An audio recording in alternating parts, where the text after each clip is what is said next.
So, Thomas, now we are going to start a different perspective on the dialogue, and we'll talk about some more personal issues. For those who don't know,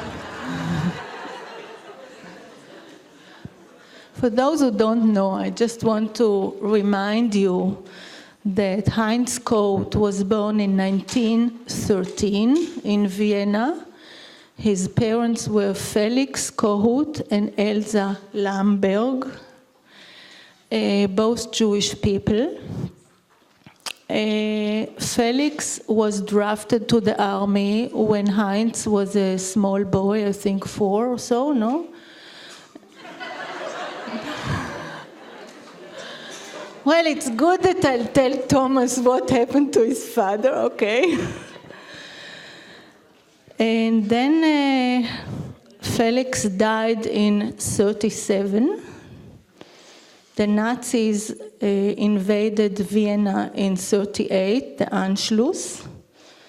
And at that time, at that same year, Kohut left Vienna. He went to England, to a מחנה מעבר, a refugee camp, which apparently was a very unpleasant experience for him. And he got to Chicago in 1940. Elsa, his mother, also got to Chicago in 1940 and really managed to rehabilitate her life. She had a little business, and she was a very independent and impressive and opinionated, apparently, woman. Impossible person.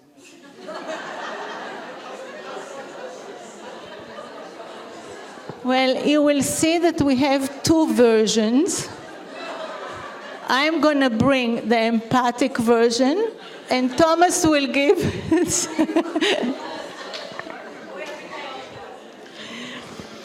and what else did I want to say?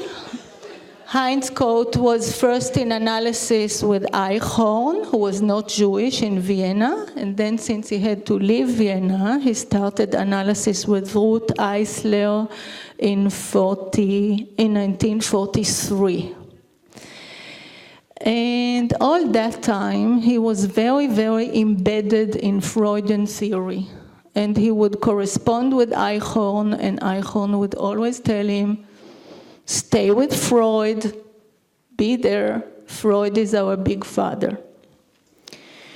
And then his first publication, Heinz's first publication, which I think we don't know, so I didn't know at least, was in 1950, about the pleasure of listening to music. And I think, as we will talk, Heinz was very interested in music, but this was his first exercise in listening. So, at the beginning of the 70s, he realized that he was sick, and then he had 10 more years where his creativity got to the maximum. Now, having said that, this is all objective material. I will turn to you, and I say that I'm delighted that we have the opportunities to speak to you and to get a vivid picture of your father. We are really interested to know who was the man. And as I read his biography, frankly, I got more and more interested in understanding this very intricate man. And now we are going to use the next hour to try to decipher it, and then we'll open the floor for discussion. So my first question would be, if you have, and I'm sure you do, any vivid memories. What are your vivid memories from your father? Well, we could talk about my conflicts with him over the Vietnam War, and just so you know, kind of as a warning, I think we all do this. Like, we all sort of develop stories about our families and our pasts and about our parents that we tell ourselves, and I have definitely done this. So I know that they're stories, and I don't know exactly how accurate they are. And they're also, particularly when we get to the Jewish topic, which I know we will do, it's an issue for me. And I'm not sure I won't be projecting me onto him. So you all know this, but just reminding myself, this is my take on my father, so you're probably going to learn more about me than him. But there's nothing I can do about that. Vivid memories. So really early. Yeah, oh, absolutely. So again, this gets back to the whole, I think, Holocaust Jewish thing. And the older I've gotten, the more I think the Holocaust was absolutely central to his life, mainly because he never talked about it. And I think what would be really an interesting thing to do is to try to understand more deeply than maybe we have, and I don't think Strozier does this at all. Of course, I actually never read the whole book. My wife Susan would read excerpts to me, and I would go, but is to see how to try to understand self-psychology as a kind of post-Holocaust psychology. I think there's a lot to be done there. So my father talked an enormous amount about his school and his experiences in his school, and he absolutely loved talking about the pranks that the students played on they were called, these are high school teachers, but they were professors. The pranks that the students would play on these very sadistic, very authoritarian, and what I didn't get for the very longest time, and he never mentioned, very anti-Semitic teachers. He used to tell a story about Rapunzel. And Rapunzel was a guy named Bunzel, and he was the primus in the class. He was like the best student. And I've actually met his relatives. One is a Martin Bunzel, is now a very well-known philosopher at Rutgers. Anyway, I think he may be he's the son. So anyway, my father would tell the story about how he was sort of slightly contemptuous of Rapunzel because the Bunzel would clean the blackboards, and then after, when the professor was done writing on the blackboard, he would call the Bunzel to the front of the room, and he would wipe his hands in Bunzel's hair. Of course, Bunzel was Jewish, but my father never mentioned that fact. So there was this whole long, just the tricks that these kids played it was like, I don't know if any of you know the novel Buddenbrooks by Thomas Mann, but there's a description in Buddenbrooks of pranks that the students play against one of the, what do you call it in English? The substitute teacher that is in the class, and they just terrorize this guy. Well, this is what the students would do in his gymnasium, and he was extremely proud of this. So I got this message from my dad that I was supposed to be rebellious, but then on the other hand, I got the message from both my parents I was supposed to be well-behaved and achieve a lot and get good grades and not make trouble. So I had this is now about me, sorry, but it was sort of this mixed message of, be rebellious, but be a good boy too. So I think, in some ways, I think my dad was a little bit like that himself. But he loved talking about that school, and also not just the pranks, but, he didn't go to university except in medicine. I went to a liberal arts college. I had 4 years and what he learned at that school was incredible. And you mentioned his history teacher, August Hornung. My middle name is August.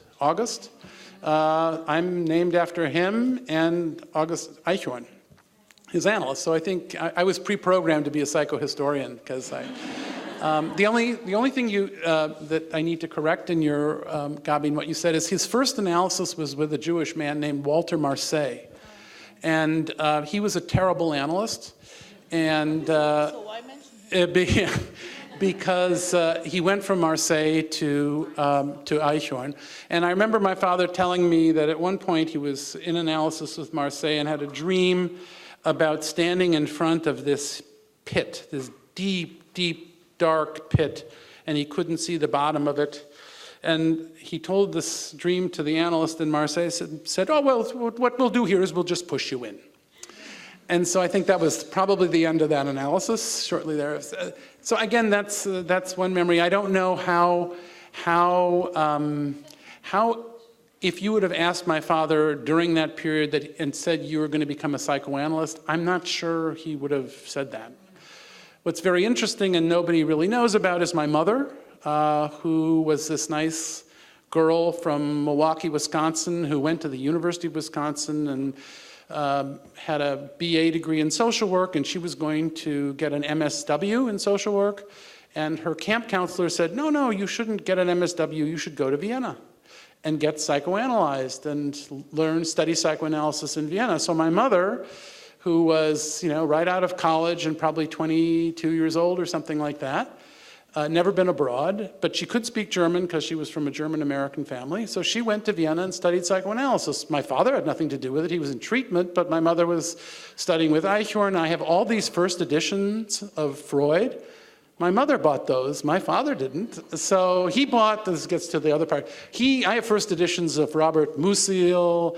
I have Rilke. I have Goethe. All that's my dad. All the psychoanalytic stuff, that's my mom. And my mom was an amazing person, and she was at least with me, way more empathic than my dad ever was. And I think he acknowledged the fact that he never would have managed anything without her, because she was smart and very low key. She didn't stand out. But without her, I don't think he would have managed anything. So the other thing is, this gets to sort of, I think, where you were going, which I haven't even got to. Obviously, he talked a lot about culture. And particularly when we were in Vienna, he talked about sneaking into the Staatsoper and hiding and listening to Toscanini, doing rehearsals with the Vienna Philharmonic, and following Furtwängler around, and going to Furtwängler's favorite restaurant after a concert, and really excited because he heard Furtwängler ask the waiter if the cheese he'd ordered was already running. He did something incredibly embarrassing, at least I think. He adored Robert Musil, the author whose most famous work is The Man Without Qualities in English, Der Mann ohne Eigenschaften. And he went to this poor man's house, Musil's, with a bouquet of flowers and rang the door, and this poor guy comes out, and this young Viennese guy hands him the flowers. So anyway, so that he also talked about, but otherwise, absolutely nothing. But he took you to Vienna when you were 7, no? Yeah, I think we went there twice you went once, I went twice. I went as a child in 1957, and then we went when 1973. And in 1973, this is when a lot of this stuff was. Then there's a picture of me in 1957 in front of the school, and of his school. I had to sit at his desk. So,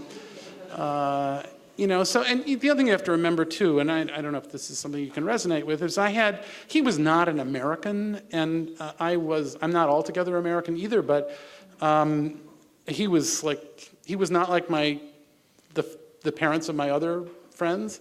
And so there was something kind of weirdly mysterious about him, and partly also this incredible cone of silence about the whole Vienna experience, except for the school and the culture, and to some extent the family.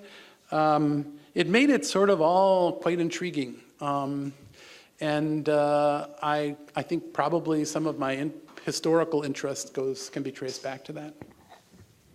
When did you realize that he is Jewish? Well, this is again a really tough question. I mean, it's sort of like, what is empathy? What does it mean to be Jewish? And I just so you know, I'm in the United States now, and now I'm always in the United States, but I'm at Williams College now, and we are in the midst of what is called in the U.S. identity politics, where people are assigned identities and have no kind of free will to decide who or what they are, or if they do, like I'm white, And I, as a result, enjoy, like it or not, white privilege in the United States. And I think there's something totally to that, but there's an oppressiveness to the kind of fixing of identities. And I think, again, it's important to recognize that people are different things at different times. They can even be different things at the same time. So I always knew my father was Jewish, but he was not religiously Jewish. He certainly was racially Jewish. He was a voll Jude for the Nazis. I'm more than a halb Jude because my mother's mother and father were both Jews. But it's a very complicated thing about what it means to be Jewish and what it meant for him to be Jewish and what it meant for him not to be Jewish. I always knew he was Jewish, let's put it that way. Okay. No. Absolutely, there was no way I'd ever have a bar mitzvah. I would, but he wouldn't. I mean, I would have loved to have had a bar mitzvah, but no. And not at the time. But I can explain that, I think. You want to explain? Sure. I mean, again, this is the hard thing about my dad, is that, what did he feel when he was in Vienna? I really don't know. What we've learned, having lived in Vienna this not too long ago, is just the incredible anti-Semitism that existed there, and how difficult it was to be a Jew in Vienna. And my grandmother, who was at various times various different religions, this is Else. I think she comes from a family of rabbis, actually, or there were certainly rabbis in the family. She was at various points as a child Catholic. She was Jewish. My father was a doctor, so she became a Christian Scientist. I don't know if you know what that is, but Christian Scientists don't believe in going to doctors. You pray to God, and it's God's will, and And then she died. Before she died, she converted to Catholicism again, and now she's buried in a Catholic cemetery. We met my father's cousin who fled Israel and went to Haifa and then to the Canada and then the United States.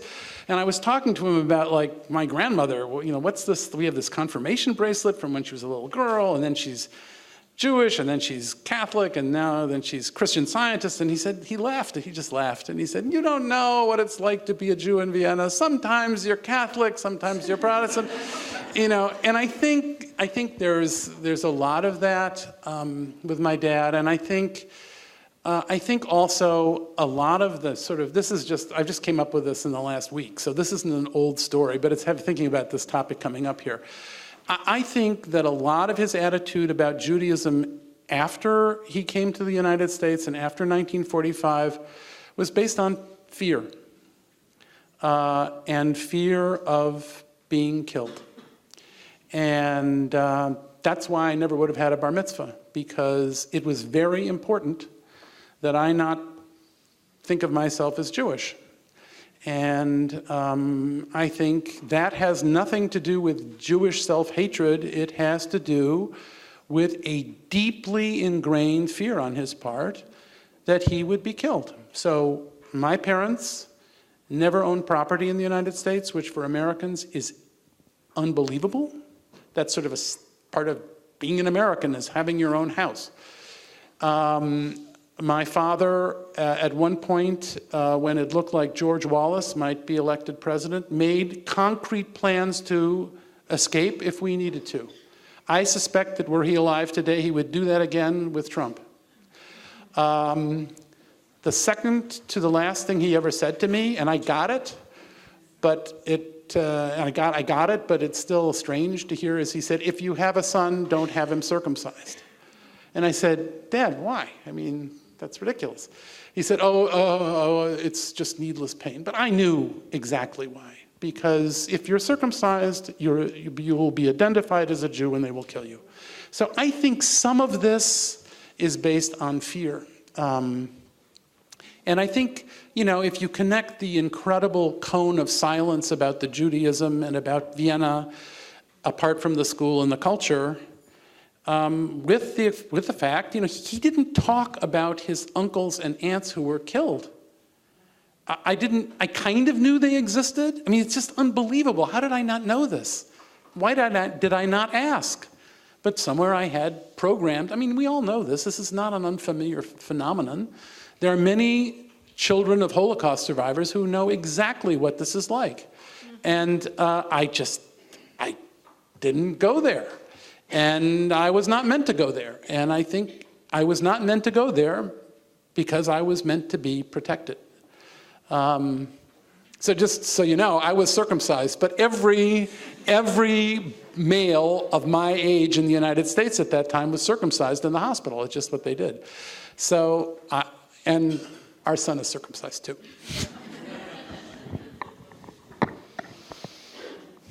As long as we talk about culture, your father was very inspired, as I mentioned, by music and literature, and especially, I think, by Thomas Mann, by Kafka, by Eugene O'Neill. And he actually, in his last years, read more literature than psychoanalytic literature, right? Do you know a bit what was it about these pieces in literature that intrigued him so much? Why was he so interested? Did these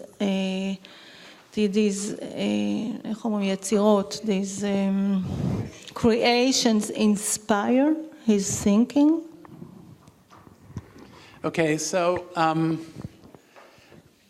first of all, this is me now, purely me. I think this today, not this part, but the previous part, it's just really important for people who are engaged in psychological work to be not just riveting their gaze on the clinical situation, but to be interested in human beings in the past and in the present, and in literature and in art and in music, and to be curious about people in one dimension is just not a good thing. And I think that, if you look at Freud or you look at many of the early analysts who did so much, they learned every bit as much from, where does the Oedipus complex come from?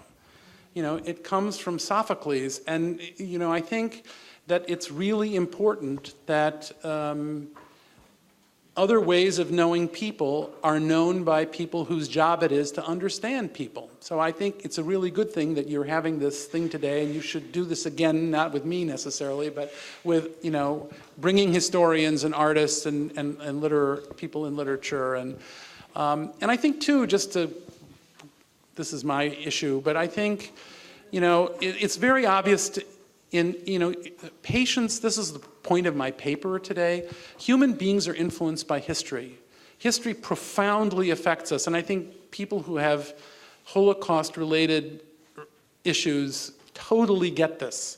But that's kind of the most extreme example, but history constantly shapes who we are, particularly if you're a self-psychologist who sees the self as being shaped through the internalization of the responses of the environment.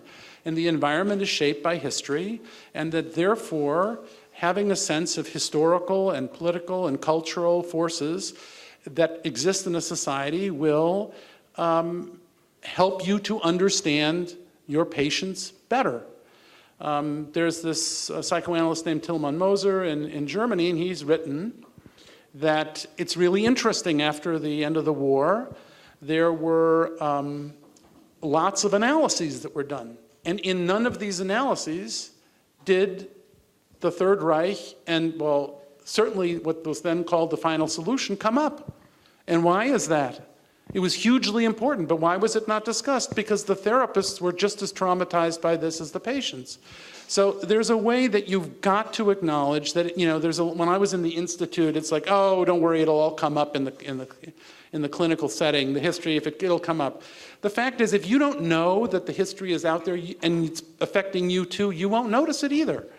So I think it's really important that you keep bringing history and culture in.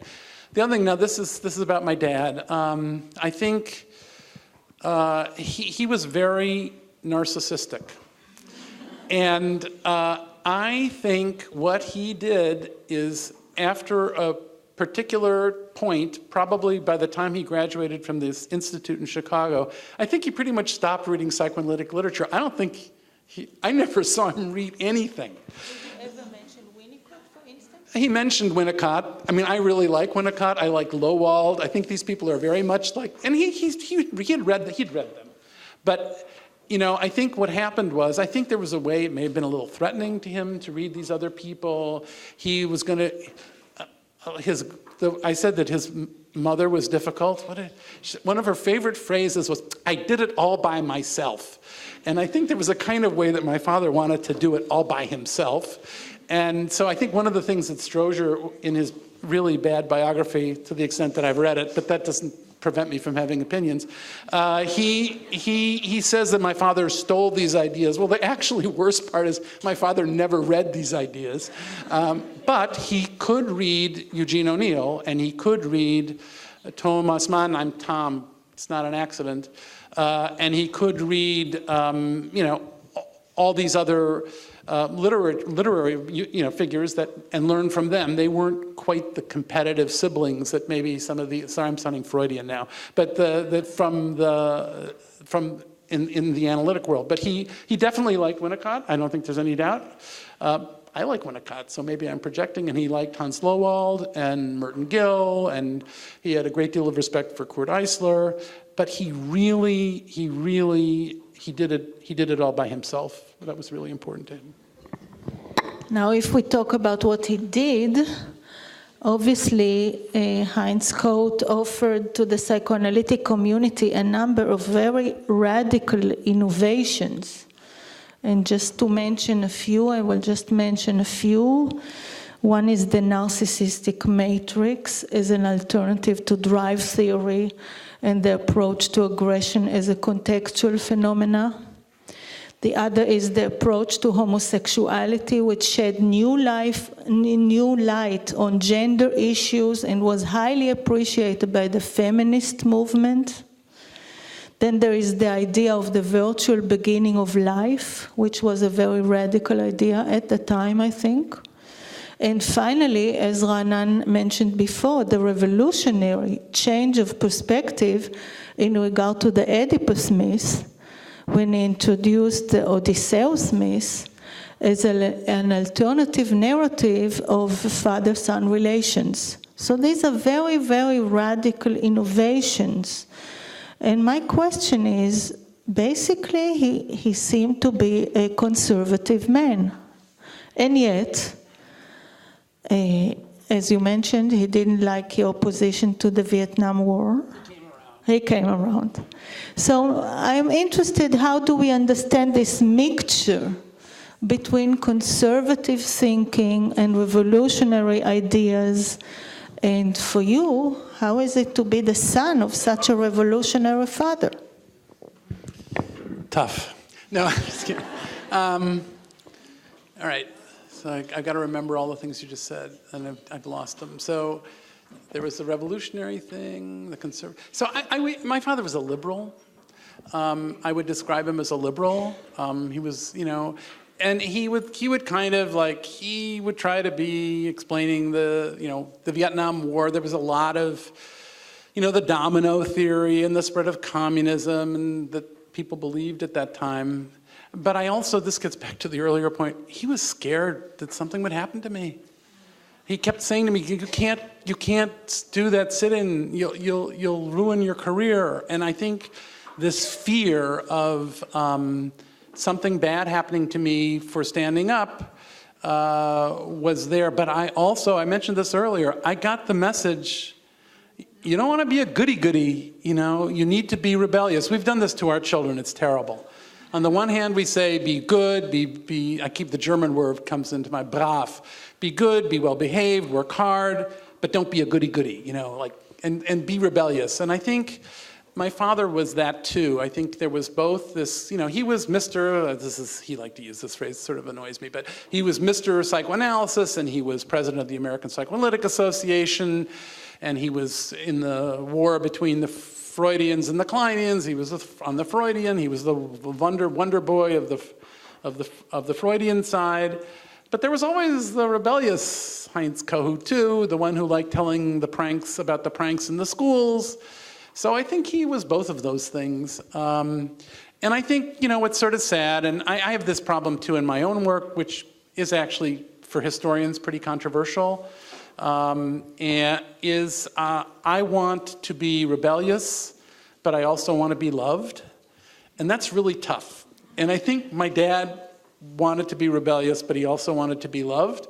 And I think he found it absolutely devastating when his old friends turned on him after the publication of the Analysis of the Self. And he lost, I can remember the trauma of having Kurt Eisler turn on him and Martin Stein turn on him. And these are people Eisler you may have heard of, but Martin Stein maybe not. But these were people that he really who were his friends and who had been his, they were in the Freudian camp. And he was terrified that Anna Freud would turn on him, and she was such a nice lady that she didn't like it, but she kind of was. Also, became English polite, so there was kind of it wasn't traumatic, and he maintained friendships with Mariana Chris.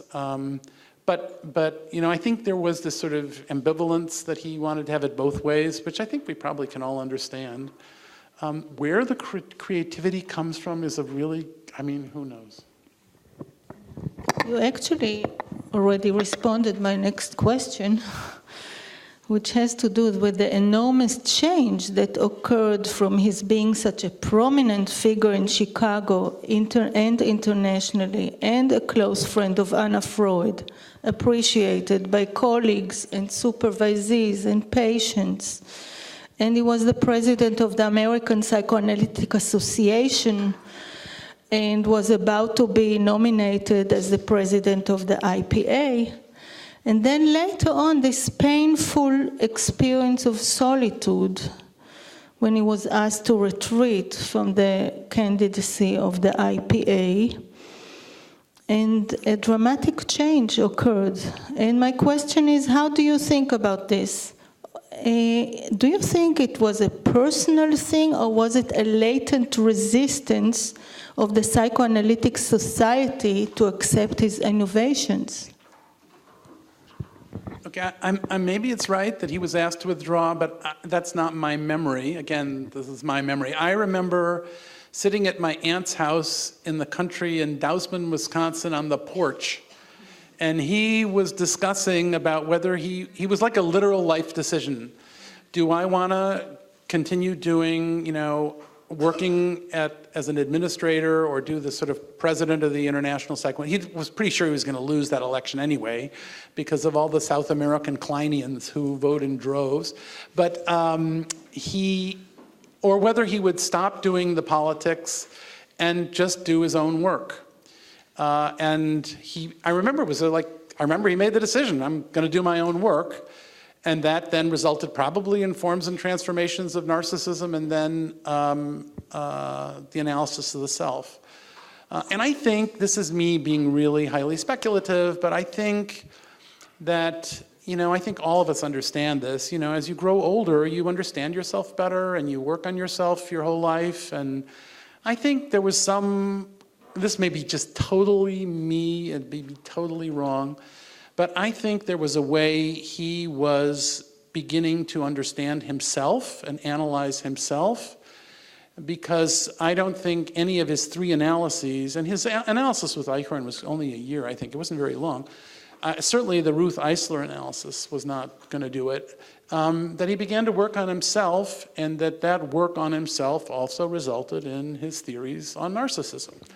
And that he came, and what's so sad to me, I think, is when the Analysis of the Self came out, Susan and I were there. It was the first time he'd met my wife, not yet just then girlfriend, and he loved Susan, and a lot of the tension went out of the family when we stopped being 3 and Susan joined us and became a more stable 4, so it was like, and the Analysis of the Self came out, and he was so happy. He was not a happy guy. My dad was not a happy guy. And he was a very tense person, and there were places when he was in Carmel, California, he was very happy, but in Chicago, he was very tense. And the book had come out, and he was just so happy. And while we were there, he had an appointment for a physical, and the doctor said that he noticed that he had an enlarged spleen. And my father knew what that meant, I think. And it's just tragic that I think he had gotten to this place, a really good place in his life, and the book had kind of, in a kind of theoretical way, helped with his own articulation of who he was and what his issues were. And then he got sick. And that sickness, you just can't imagine. It was hard for me. I was an only child, so maybe it was really hard for him. And again, this is the whole, it's like the anti-Semitism, Holocaust, Judaism issue was a secret. Nobody knew about the illness. Nobody, except for the family, knew about the illness because ostensibly he didn't want to upset his patients. But we knew, and we went, when he called me and told me he was going into the hospital for tests, he said, I'm probably not going to come out.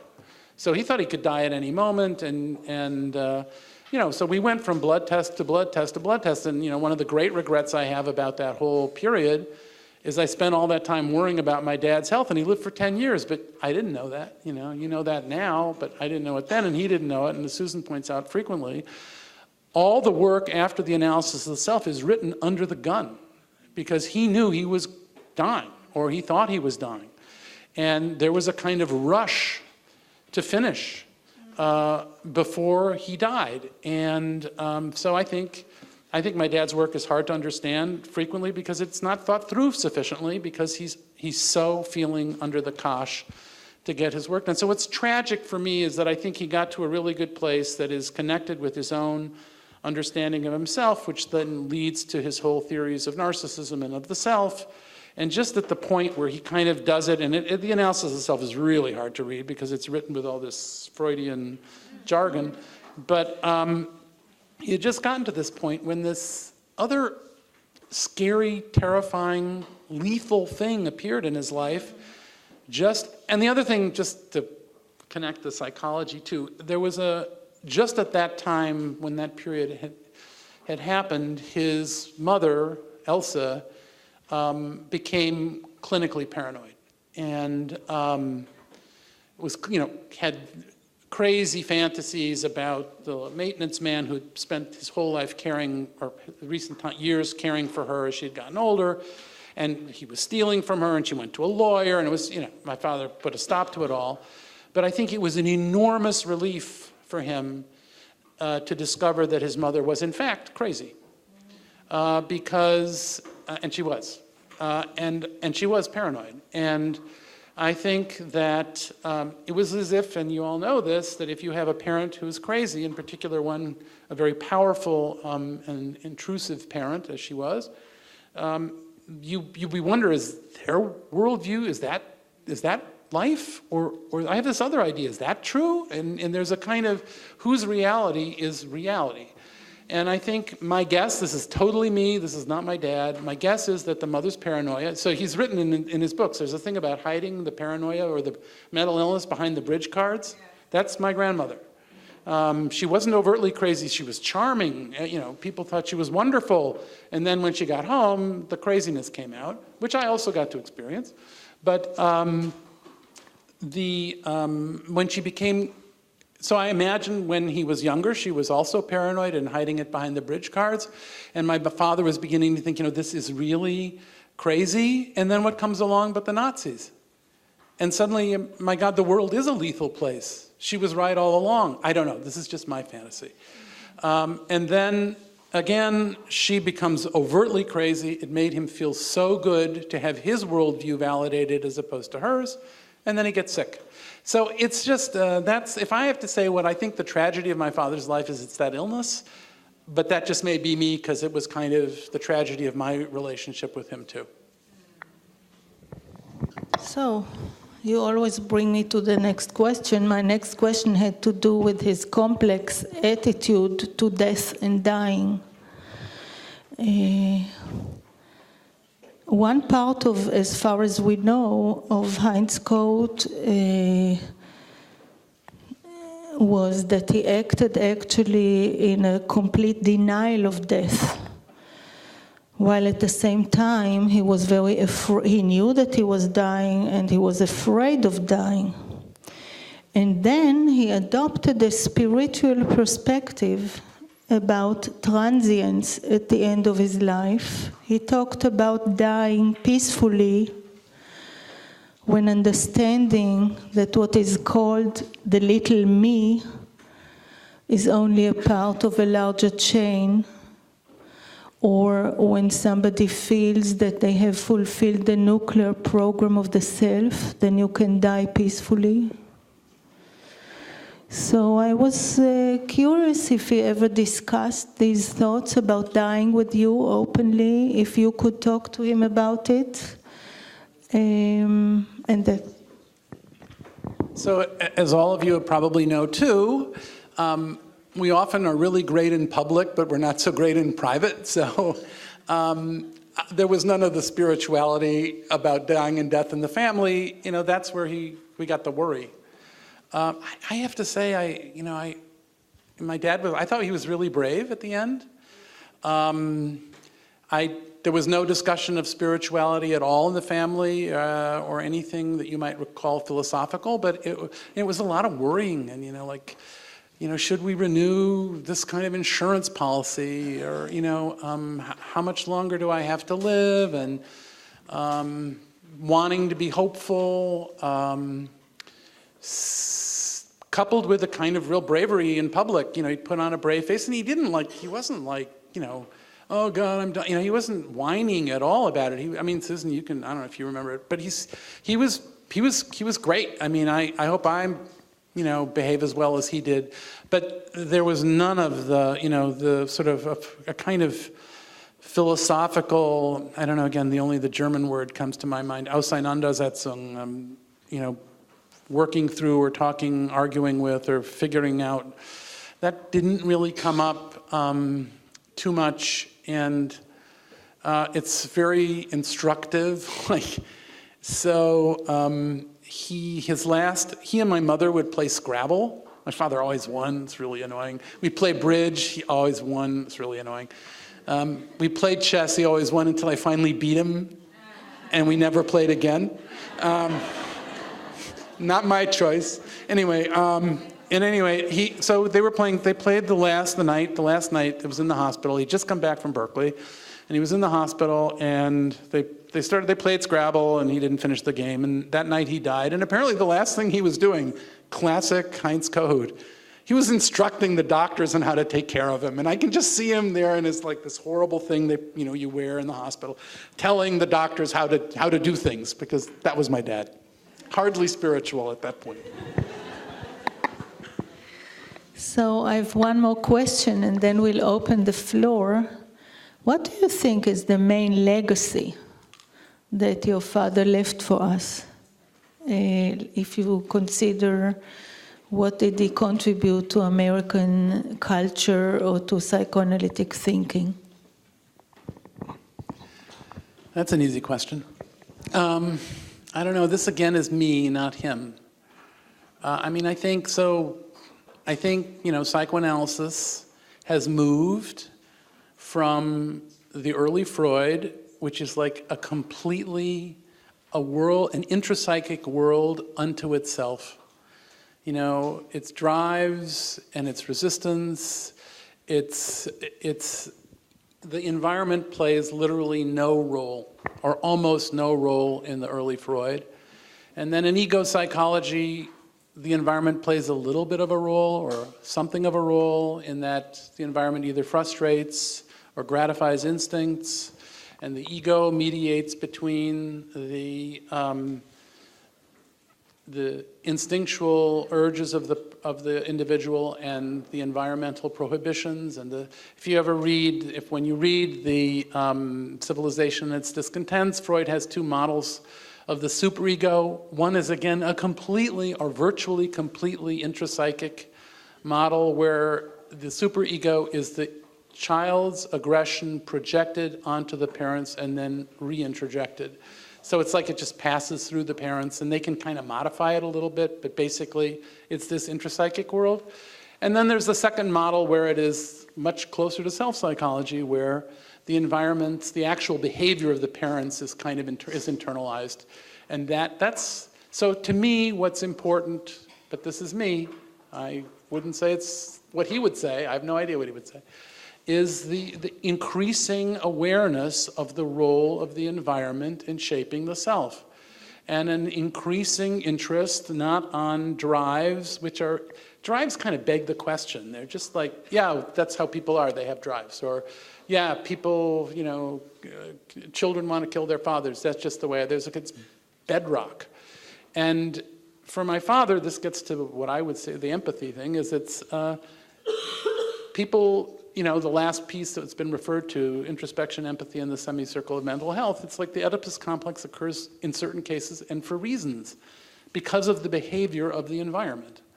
And so I think it's this increasing emphasis on the environment and on experience that is, to me, the legacy, the most important thing for me of my dad's work.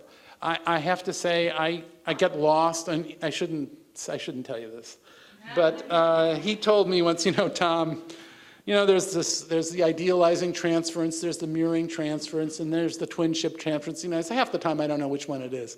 So, you know, I see some of that as, you know, that's not to me as important as this, again, it's the whole notion of empathizing, of thinking your way into the experience of another human being, and recognizing that the environment is what shapes us, and that we internalize the environment and, as he said, transmute the environmental responses and make them into our own, that moves psychoanalysis and psychology away from this kind of hermetically sealed little world to one that includes, to go back to the beginning, history and culture and literature and the whole world that we live in, that shapes who we are, not just when we're infants, but throughout our lives, because the environment, like, you're affecting me really powerfully today, and it's just, you know, and to acknowledge that we are not autonomous, but that we are in constant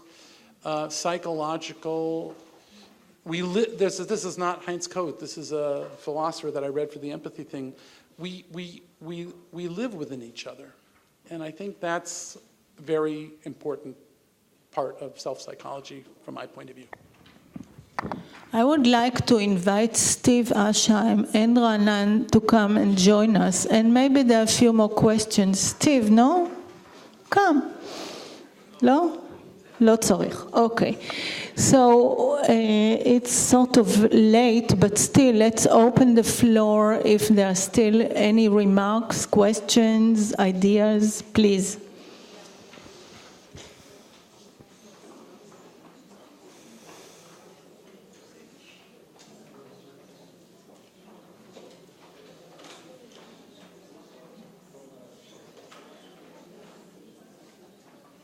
I understand that everything is clear.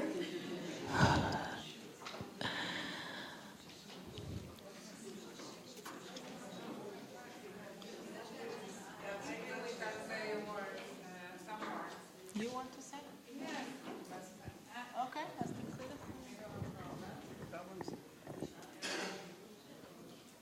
We have another microphone?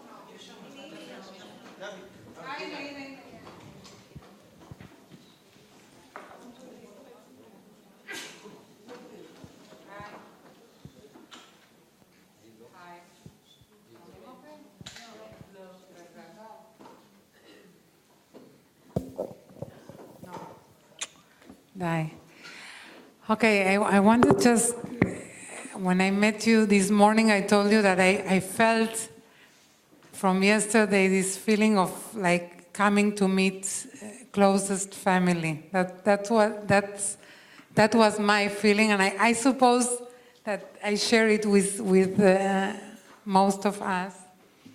And in a way, I want to thank you and Steve, of course, for a beautiful day. and Anan, of course, and Gabi and Ofra and everybody. I lost my father 2 months ago, I told you. I discovered later that my father and your father were born in the same day, not in the same year. I want to clarify that. The funny thing is that I saw your father's birthday hundreds of times, but I never connected it with my father. And it's very sad to lose a father. And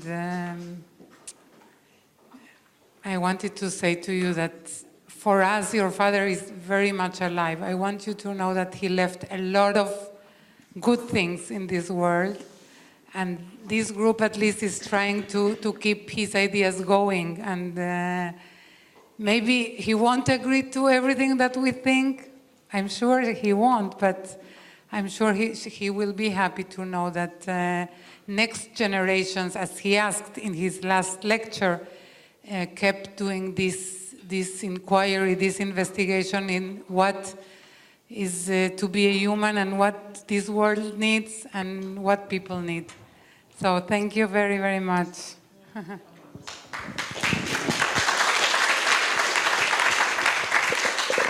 Yeah, so just, I mean, that's a really nice thing to hear. And I think, you know, if you look at, so I'm in the books, there's a G, I'm G, because my middle name is August, which is August, and he always called me Gustel, which fortunately nobody else knew about because that would have been, August was bad enough. But if you, I think one of the books, I can't remember which one, I think it's the Restoration, is to G and his generation. So that's me and my generation. And I think this gets to the dying bit. I think that was the hope, that his ideas would live on. And I guarantee you, this I can say unequivocally, you know, psychoanalysis is really terrible in its dogmatism and its rigidity and its willingness to identify heresies. My father made the joke, what will happen when 2 psychoanalysts get together? They'll form an institute. What will happen next? They'll split and form 2 institutes.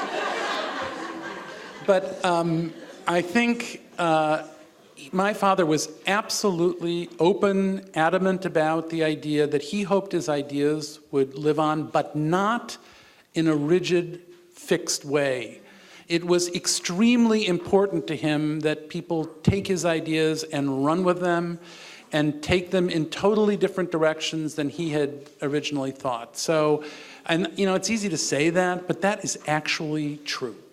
So I think feel free to change, don't be Kohutians, you know, be yourselves and take the ideas and do something new with them. I think that's what he would really like, as opposed to like having, you know, I have to tell you, the kind of psychoanalytic education I had, which was, you know, you got to kind of learn, this is how you think, and this is what you know, and there was not, creativity was kind of not at a premium, and I think for my dad, creativity was absolutely at a premium, so I think, you know, don't be dogmatic.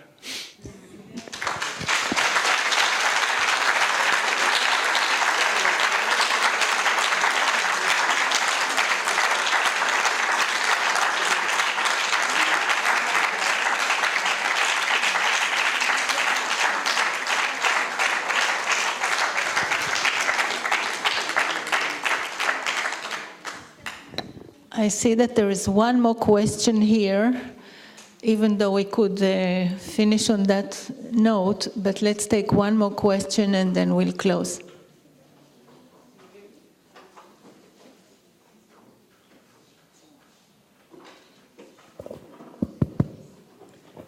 I also want to thank everybody for a wonderful day. I want to share a personal history from me. My father grew up in Vienna. He was born in 1908, and he left Vienna in 1934. He studied medicine in Vienna in the university. And one of the things, he didn't tell us a lot about it, but one of the things he told us about the anti-Semitism and the frightening experience of being a student in the Vienna University. And what he used to say was that the non-Jews students used to beat up the Jewish students, and they used to run to the dean's office. That was agreed a safe zone. And it was, when he left, he was a Zionist, and he left to Israel in 1934 as a doctor, but he said it was, the anti-Semitism in Vienna then was something you couldn't even imagine. It was terrible. He loved Vienna culturally, and it was a terrible loss, I think. It wasn't only frightening, but it was a crisis of culture, because Vienna was wonderful culturally before the war and in between. And that was a terrible loss as well. And thank you very much. I want to thank everybody for coming, and Shabbat Shalom. So I guess this is, again, nothing to do with my dad, but you now know a little bit about my family background, and it's really interesting. I mean, I have only in the last, 10, 15 years, 20 years, begun myself to come to terms with some of this history. And it's like no accident that I've never been to Israel before, because that's not something I was supposed to do. So this is really, this means a lot to me, to be here. And it's sort of, it's not, there are weird things that have to be overcome in me to be here, but it feels right.